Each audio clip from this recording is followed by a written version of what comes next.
I am a 3-handicap golfer, and it feels like I've been a 3-handicap golfer for as long as I remember, and I'm fed up of playing average golf and not getting any better. So I have made some significant gear changes to my bag to help me arrest that decline in my progress and shoot some of the lowest scores I've ever had in 2026. And I've done it through making 5 key equipment changes, which I'm going to talk you through in this video. You might learn something and hopefully might inspire you to make a few gear changes of your own and turn your scoring around this year. So without further ado, let's dive into those 5 equipment changes I've made already in 2026.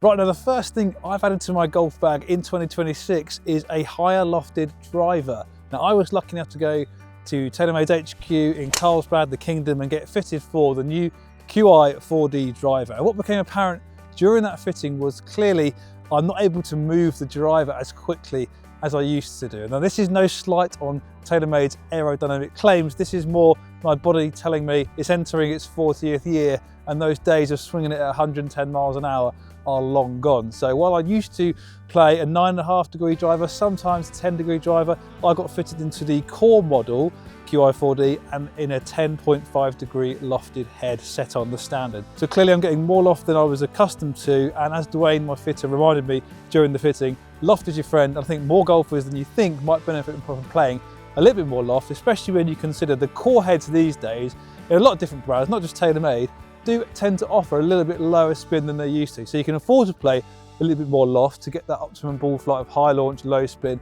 and more distance. And what I noticed with my 10.5 degree head versus my 9.5 degree head that I had before was that the ball flight wasn't actually that much higher. It was very playable. It was sort of the windows I was hoping to see my drives going, and I'm going to demonstrate that for you now, hopefully. Obviously shaft plays a part with your flight windows as well, but let's see if I can hit a good one here for you.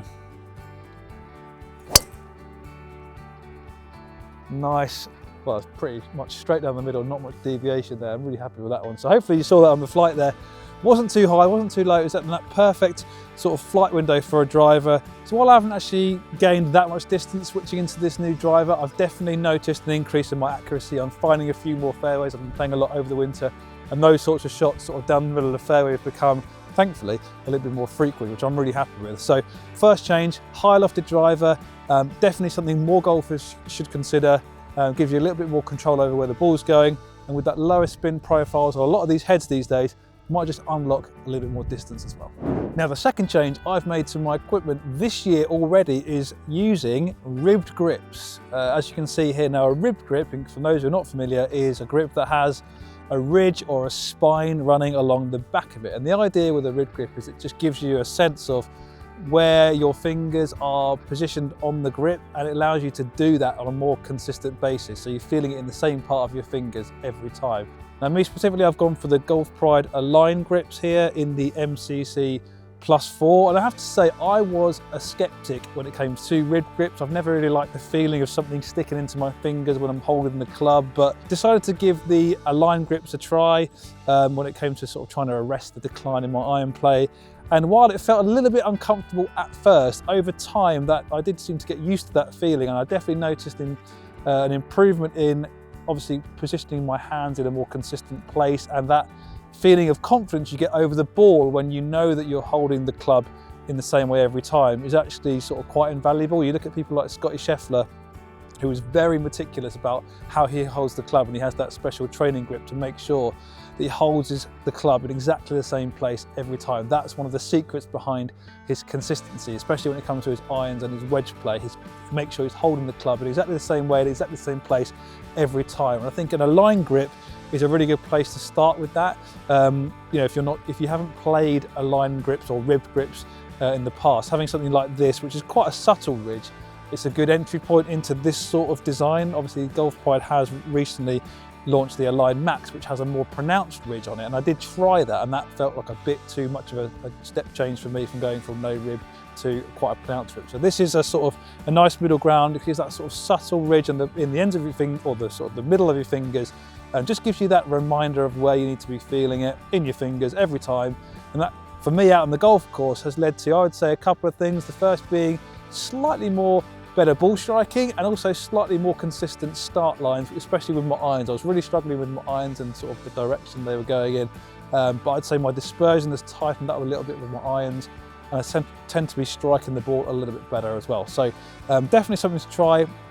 If you struggle with your grip, we know how important the fundamentals are, whether it's your grip, your stance, your posture, your alignment, all those things. The pros value that incredibly highly, and an aligned grip is a really good place to start. Get your hands on the consistent place on the club every time, and you should start to see your shots improve. Right, the third change I've made to my golf bag this year is a big one. I've jumped on the bandwagon of high-lofted fairway woods, and I've added a 7-wood to my bag. The hybrid is out and the 7-wood is in, and I have to say I've been really positively surprised about the impact it's had on my game and hitting shots from a variety of different places around the golf course. And it's a change I wish I'd done sooner, frankly. So this 7-wood I've got here is the TaylorMade QI 4D. It's 21 degrees of loft in the standard setting, and there's a few reasons why I really love the 7-wood. The first thing was I was worried about hitting shots with it, how I'd sort of nearly hit myself in the left nostril with how high it would go. It would go too spinny, too high, and it just wouldn't give me the optimum ball flight and carry distance I was looking for. But oh, how wrong I was. When I was hitting shots with it off the deck, the actual flight window was only a tiny bit higher than where I'm used to seeing my 3-wood go. So I think that's a sort of misconception that people have about 7-woods. Going to go too high, too spinny, not going to be practical. But actually, it was definitely not as high as I was expecting it to be, and you can still knock it down in the wind if you want to. So that's the sort of option you've got with 7-woods. But where it's really helped me in this particular situation, so where the lie is not terrible, but it's not great. I'm in the rough here, it's winter, it's wet, obviously it's not ideal, but the ball is just sitting down a little bit, and I would really struggle with hybrids to get clean contact on shots like this. But with the 7-wood, it just feels like it pops the ball out a lot more easily, and hopefully I'll demonstrate one for you now. So as I said, not sitting the best, but this 7-wood, up till now anyway, has been a very good at extracting balls from this sort of situation. So hopefully I can demonstrate it for you now.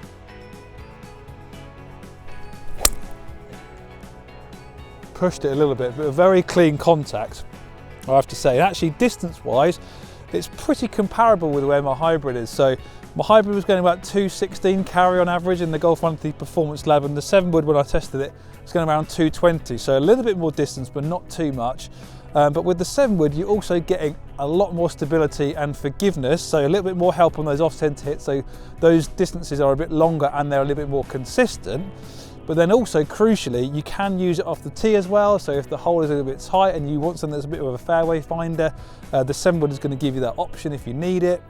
And the other thing I really like about the 7-wood versus my hybrid is it has a little bit more right bias to it in terms of shot shape. So my hybrid would tend to miss left a little bit, whereas with the 7-wood, they've made it a little bit flatter inside. The weighting of the head actually promotes a little bit more of a straighter ball flight rather than a left flight. So that shot in there is a classic example. It's just missed target on the right-hand side, which I'm okay with. I'm happy I'd rather it's sort of missing right than pulling or hooking to the left, because that's when you can get into some serious trouble. So I'll just get the mud off this club face and just say to you, the 7-wood, it's been a revelation in my bag. I'm really excited to see what it can do for me in 2026. And if you've not tried one, I really would recommend at least trying one versus your hybrid that's in your bag at the moment, or a long iron. Give it a try, look at the numbers, and then take it on the course and see how it can perform in those different situations, because it could be, as it has done for me, a really versatile addition. And just a reminder, if you are enjoying this video, do click the like button and do subscribe to the Golf Monthly YouTube channel while you're there if you haven't already, so you don't miss any of our videos. And I'll put some handy links in the description below if you like any of the products featured in this video, so you can get your hands on those for the best price in your area. Right, that's enough of that. Let's get on with the video.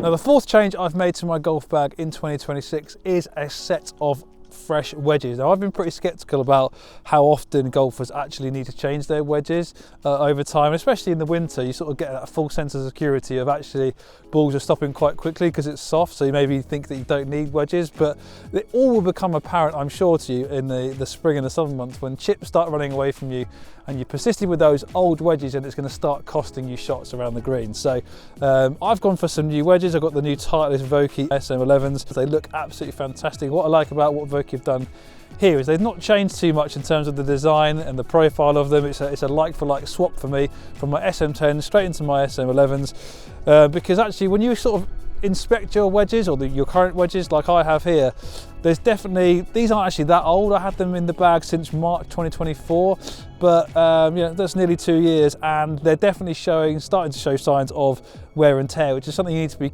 cautious of when it comes to your equipment, and especially if you play a lot of wedge shots into and around the greens, whether you're scoring clubs. You know, I've started to see some of the grooves are deteriorating a little bit, and I've got some scratches and scuffs on the sole of my wedge. There's a couple of places where the chrome finishing has actually come off the wedge. I remember I hit a shot out of the rocks once a few months ago. That's caused some significant damage, which is probably not going to help over time. So look out for those signs of wear and tear. Tightly say you should look to replace your wedges around about every 75 rounds.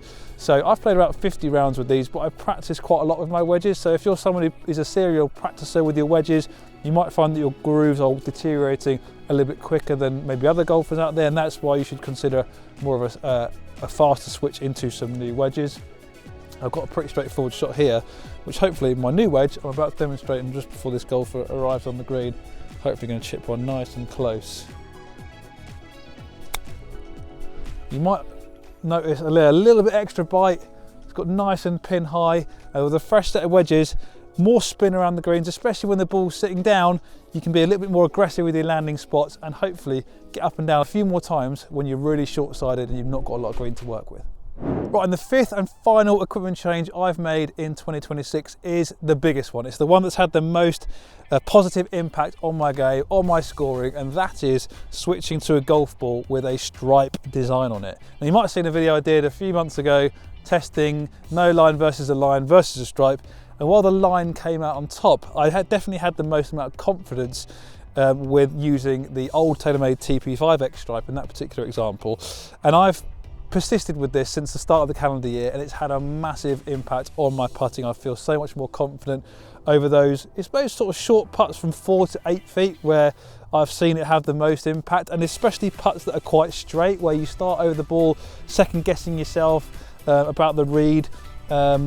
Having something like a stripe is just going to give you that confidence that, you know, on this particular length of putt, you're not really worrying about the pace. That's going to happen naturally. You're just trying to start the ball on the line that you've chosen. If you read it correctly, more often than not, it should go in. And for me, it has been going in the last few months. It's been a revelation that I can't see myself ever switching back to a golf ball without a stripe. I'm not particularly fussy on brand. I've got the brand new TaylorMade TP5X stripe here, which has a slightly narrower, visually less distracting design. It's a bit cleaner, a bit more subtle, but just as effective. I've also been using this Callaway Chrome Soft X stripe with the colours on it. Again, visually similar in concept, just as effective. But I've got this one lined up here on this particular putt, which I think is sort of a right half putt. What I like about the TaylorMade version here, it's got this little dot on it, which I think just gives you that extra point of concentration, maybe sort of over the ball thinking, a last minute reminder about something that you're focusing on, whether it's your grip or your hand position or your alignment, whatever it might be. But all you got to do is sort of, what I like about the stripe design in particular is that you know this is lined up to where you want to be, so you just arrange yourself appropriately based on where that line is pointing. So make sure your stance is correct, get that sight line all lined up with where the line of the ball is pointing, and as I said, don't worry about the pace, just focus on returning that putter face back to square, just like that, and then it goes just about on that left edge. So yeah, big revelation for me. And if you haven't tried a golf ball with a stripe design, and maybe you're struggling to hold those makeable putts from between 4 and 8 foot, I would definitely recommend trying a stripe design. Failing that, a line on the golf ball. I was surprised at how impactful it was on my putting, and I'm really confident it's going to help me lower my handicap in 2026. So there you have it. I hope you enjoyed that look at the 5 things I've added to my golf bag in 2026, but I really want to hear from you. What changes are you going to make to your bag, or have you already made to your golf bag in 2026 that you hope's going to turn your scoring around? I'd love to hear from you. Get in those comments down below. But that's it from me here at Burley Park Golf Club. I'll see you next time.